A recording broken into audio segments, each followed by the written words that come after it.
Coucou les amis, j'espère que vous allez bien. On se retrouve dans notre deuxième épisode sur nos aventures en Égypte. Dans cet épisode, on va revenir un petit peu sur tout ce qui va être la vie étudiante, universitaire, l'arrivée en Égypte, tout ce qui est un peu formalité administrative, la vie à l'IDAI, qu'est-ce que vous allez pouvoir retrouver comme infrastructure à l'IDAI, les locaux, etc., etc.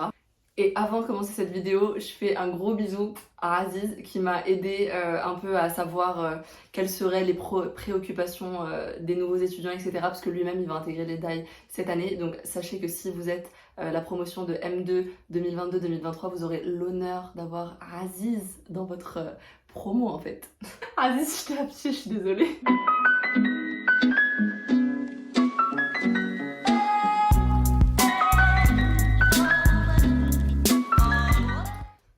Première partie les amis sur un petit peu tout ce qui est l'arrivée en Égypte et les formalités administratives, notamment le visa. Donc première chose à savoir, si vous êtes français, vous avez l'option entre deux choix. Premier choix, le faire au consulat avant de partir. Deuxième choix, le faire sur place à l'aéroport. L'avantage du premier choix, à savoir le faire au consulat, c'est que vous partez l'esprit tranquille, vous ne prendrez pas la tête sur place. Si vous arrivez à n'importe quelle heure, que vous êtes KO, etc., vous avez déjà votre visa, vous passez, vous rentrez, vous allez dormir. Donc voilà. Par contre, le désavantage, c'est que c'est un poil plus cher. Il me semble que c'est 35-40 euros, alors qu'à l'aéroport, c'est 25-30 euros. Donc il y a grosso modo une différence de 10 euros. À voir pour vous si ça vaut le coup ou pas. Ensuite, l'avantage de le faire à l'aéroport, c'est la rapidité. C'est que vous n'avez pas besoin de vous déplacer parce qu'au consulat, il faudra au moins vous déplacer une fois pour déposer votre dossier, une fois pour venir retirer le visa. Là, vous ferez tout d'un coup. Il n'y a besoin d'aucun papier, de rien du tout. C'est vraiment juste, vous payez le timbre en fait, un laissez-passer plus qu'un visa au sens propre. Vous aurez juste besoin de votre passeport et du tarif, de la somme en fait, c'est tout. Ça se fait vraiment rapidement, le bureau est ouvert 24 h sur 24, donc quelle que soit l'heure d'arrivée de votre avion, il n'y a aucun souci à ce niveau-là. Ensuite, une fois que donc tout ça est fait et que vous êtes arrivé, moi je vous conseille de prendre un hôtel ou un Airbnb ou en tout cas un logement pour au moins les 10 premiers jours, le temps de chercher votre appart. Voilà, ça c'est un premier conseil que je voulais donner sur l'arrivée en Égypte. Mais pour tout ce qui est appart, budget, etc., j'y reviendrai en fait dans ma vidéo sur vraiment la vie en Égypte qui sera ma troisième et ma dernière partie. Donc ensuite, votre visa touristique, il est valable 3 mois. Et après, il va vous falloir un visa longue durée. Donc pour le visa longue durée, comment ça fonctionne? D'abord, il faut savoir où aller, où se renseigner. C'est tout bête, mais nous, on avait un petit peu galéré parce que bon, c'est pas vraiment les mêmes noms d'infrastructures, on va dire il y a une espèce de préfecture en centre-ville et on avait découvert qu'il y avait donc une espèce de sous-préfecture qui était vraiment pas loin de la fac et on a failli aller se démener à la préfecture pour rien parce qu'en fait, vu que nous, notre demande de visa longue durée, elle était sur le fait qu'on était étudiant et qu'on était étudiant à l'université du Caire et que l'université du Caire dépend du département, on va dire, de Gizeh, bah en fait on dépendait de la sous-préfecture. Donc heureusement qu'on a eu cette information et qu'on allait directement à la sous-préfecture. Je vais vous écrire l'adresse de l'endroit en barre d'infos. Faudra pas que ça vous étonne en termes d'image du bâtiment. C'est en fait à l'intérieur d'un commissariat. C'est un étage dans un commissariat. Donc quand vous arriverez, si vous voyez que vous arrivez devant un commissariat, c'est normal. La première étape, c'est donc d'arriver au commissariat. Vous arrivez la première fois, moi je vous conseille de faire toutes vos démarches en Égypte, quelle qu'elle soit, tôt le matin. Tout ferme hyper tôt dans tout ce qui est un peu les trucs publics, officiels, genre la poste, les administrations, les banques. À 15-16 heures, il n'y a plus personne, c'est un truc de fou.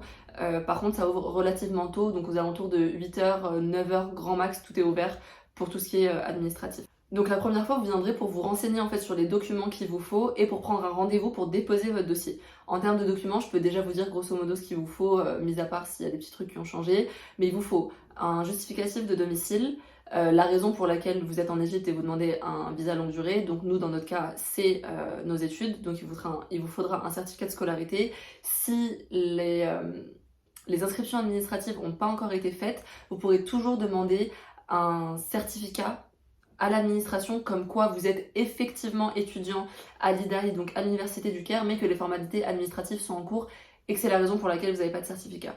Nous, on avait fait avec ça et ça avait fonctionné. Après, il vous faudra aussi des petits trucs du genre des photos, etc. Mais bon, voilà, le détail de toute façon, la personne qui vous accueillera la première fois vous dira tout. Ils sont pas super bon en anglais, mais il se débrouille. Enfin, il y a moyen d'avoir l'information. Donc la première fois, vous repartez avec un petit papier avec votre rendez-vous et la liste des documents. Donc vous préparez tout ça et vous revenez pour votre rendez-vous. Donc là, c'est la deuxième fois que vous venez.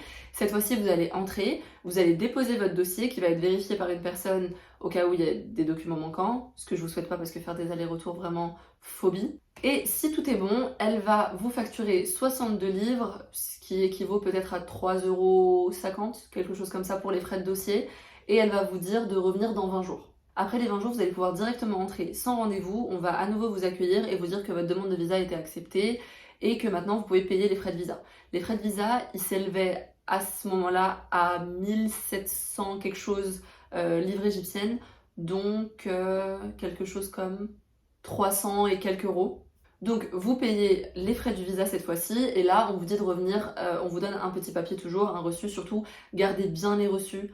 Vraiment, gardez bien les reçus parce que si vous les perdez, c'est une galère monstre. Gardez bien les reçus. Donc on vous dira de revenir une semaine plus tard et là en fait c'est juste le temps de préparation de la carte et vous revenez la semaine d'après et vous repartez avec votre petite carte qui est votre carte de séjour on va dire et qui vous permet d'entrer et de sortir du territoire comme vous voulez et de rester en toute légalité sur le territoire pendant un an. Donc voilà, c'est à peu près tout ce qu'il y a à savoir pour tout ce qui est l'arrivée en Égypte et les formalités administratives. On va pouvoir aller à la partie 2. Je sais pas pourquoi je veux toujours le faire avec les deux mains.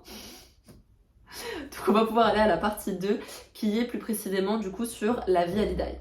Donc la vie à l'Idaï, honnêtement nous la première fois qu'on était arrivés, on était subjugués par les locaux. C'est vraiment trop joli l'université du Caire. Quoi? La Maison Blanche. Elle a dit la fac, on dirait la Maison Blanche.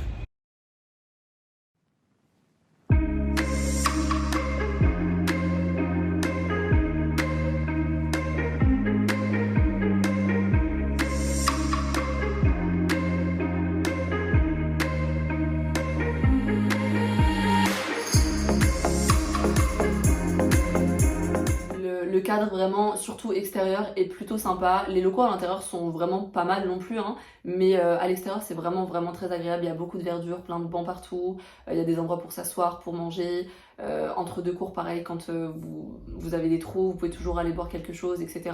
Ce qui est bien, c'est qu'il y a des cafétérias un peu partout, des cafétérias du type juste des boissons, café, jus, smoothie, tout ça, et des cafétérias type nourriture, principalement des fast-food, un peu de nourriture égyptienne aussi. C'est pas mal, honnêtement, en termes de rapport qualité-prix. Bon, on a déjà goûté des trucs qu'on n'a pas trop aimés, mais globalement, on peut y manger pour dépanner si vous avez la flemme de commander, si vous voulez faire attention à votre budget, etc., etc. Ça fait le taf. La première fois que vous allez arriver, vous allez peut-être un peu galérer à trouver nos locaux, à savoir l'Idaï à l'intérieur de l'Université du Caire. Pourquoi? Parce qu'à l'entrée, ils savent qu'il y a quelque chose en rapport avec la Sorbonne qui existe dans cette université, mais en général, ils ne savent pas exactement c'est où. Du coup, vous allez devoir demander à quelqu'un qui va probablement devoir demander à quelqu'un qui va vous dire à peu près où c'est, etc. Donc, si vous avez l'occasion d'avoir un groupe de promo ou de contacter le BDE, etc., je vous mettrai dans la barre d'infos l'insta du BDE. Franchement, ils sont top, je vais y revenir d'ailleurs. N'hésitez pas, ça vous évitera quelques galères parce que comme je vous ai dit, c'est grand. Après, on a de la chance, nous, on est plutôt vers l'entrée. Quand je parle d'entrée, je parle de l'entrée principale parce qu'il y en a plusieurs. On est plutôt vers l'entrée, donc une fois que vous allez trouver, vous n'allez plus jamais vous perdre. Mais bon, la première fois, il faut le savoir. Donc voilà, ça c'est un peu sur tout ce qui est locaux, etc. À savoir évidemment aussi qu'on a une BU avec tout ce qui est imprimante, etc. Donc de ce côté-là, vous en faites pas si vous avez peur de pas retrouver des manuels, des trucs dans le genre, prenez pas forcément tout avec vous. La BU est quand même bien fournie à ce niveau-là. Sachez aussi que si vous arrivez en licence, parce que bon je parle beaucoup des masters parce que c'est ce que j'ai fait, mais sachez que si vous arrivez en licence et que vous parlez l'arabe et que ça vous intéresse, vous pouvez faire une double licence, la licence française, de droit français classique comme on l'a fait ici en France, et la licence de droit égyptien. Et du coup, à la fin de votre licence, vous allez pouvoir avoir les deux. Et moi je trouve que c'est hyper cool si vous parlez l'arabe, ça vous fera toujours un diplôme de plus, sachant qu'en plus en Égypte, une fois que vous avez la licence de droit, vous pouvez directement vous inscrire au barreau et donc exercer potentiellement la fonction d'avocat. Il n'y a pas de concours, il n'y a pas d'école particulière pour la fonction d'avocat. Donc ça peut toujours être cool, ne serait-ce que d'avoir le titre, peut-être pas forcément d'exercer ou quoi, mais ça fait toujours un bagage en plus, pourquoi pas. Ensuite, donc pour la vie à l'IDAI, il n'est pas possible de parler de la vie à l'IDAI sans parler du BDE. Franchement, le BDE, j'en parlerai jamais assez. Ils sont incroyables, vraiment, ils sont incroyables. À l'époque où j'y étais, le président était un ami, c'est Karim. Si tu passes par là, je te fais des gros bisous. Et maintenant, lui aussi, il est diplômé, donc il n'y est plus. Mais les personnes qui sont au BDE aujourd'hui sont encore des personnes qu'on connaît et sont des personnes tout aussi motivées. Enfin, moi, je ne m'inquiète pas du tout pour le BDE et pour ce qu'il va devenir sur ces prochaines années. Il est entre de très bonnes mains. Ils organisent des événements en début d'année, notamment tout ce qui est un petit peu des sorties d'intégration, etc. Ils organisent des voyages. Ils sont super attentifs à vos questions, notamment ceux qui arrivent, les Français qui arrivent et pour qui c'est la première année. Ils sont vraiment hyper disponibles. Ils font aussi un bon contact entre vous et les profs, forcément, parce que vous ne connaissez pas encore tout le monde, etc. Vous et l'administration. L'administration française, vous pouvez leur communiquer avec eux directement. À savoir qu'à l'IDAI, vous avez aussi une partie administration française et administration égyptienne. Donc au BDE, souvent, il y a des Égyptiens, donc ils peuvent vous aider pour tout ça. Enfin bref, vraiment, c'est des sucres. Les événements qu'ils organisent, ils sont toujours hyper cool. Moi, je vous conseille grave d'y participer, surtout les voyages, ça vous permettra de faire connaissance avec votre promo, d'avoir contact aussi avec des amis égyptiens qui sont dans votre université, plus grands ou plus petits, mais qui sont autour de vous. Ça vous permettra de visiter l'Égypte et en plus, franchement, les tarifs sont hyper pas chers. Et avec Radi, on en a fait un, je vais vous mettre quelques images, c'était vraiment pas mal.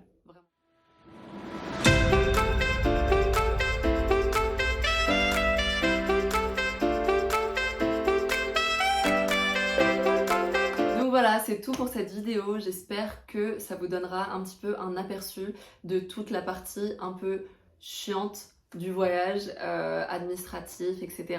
Mais bon, faut le faire et au moins j'espère que ma vidéo vous permettra de pas trop galérer. Comme d'habitude, vraiment n'hésitez pas si vous avez des questions, que ce soit maintenant ou quand vous y serez. Vraiment n'hésitez pas, je pourrai toujours vous répondre soit dans les commentaires, soit n'hésitez pas à m'envoyer un DM sur Insta ou quoi que ce soit, ça me ferait super plaisir de vous aider. J'espère que cette vidéo vous aura plu, n'hésitez pas à liker, commenter, partager, vous abonner, mettre la petite cloche pour les notifications parce que la troisième partie arrive incessamment sous peu et honnêtement moi c'est ma préférée, ça va être la meilleure parce que je vais vraiment vous parler de concret, de la vie en Égypte, de budget, de ce que vous allez pouvoir faire en termes d'activités, des différences culturelles, des choses auxquelles il va falloir que vous vous attendiez, des choses auxquelles vous allez pouvoir être attentif. Enfin bref, vraiment des tips pratico-pratiques sur votre quotidien.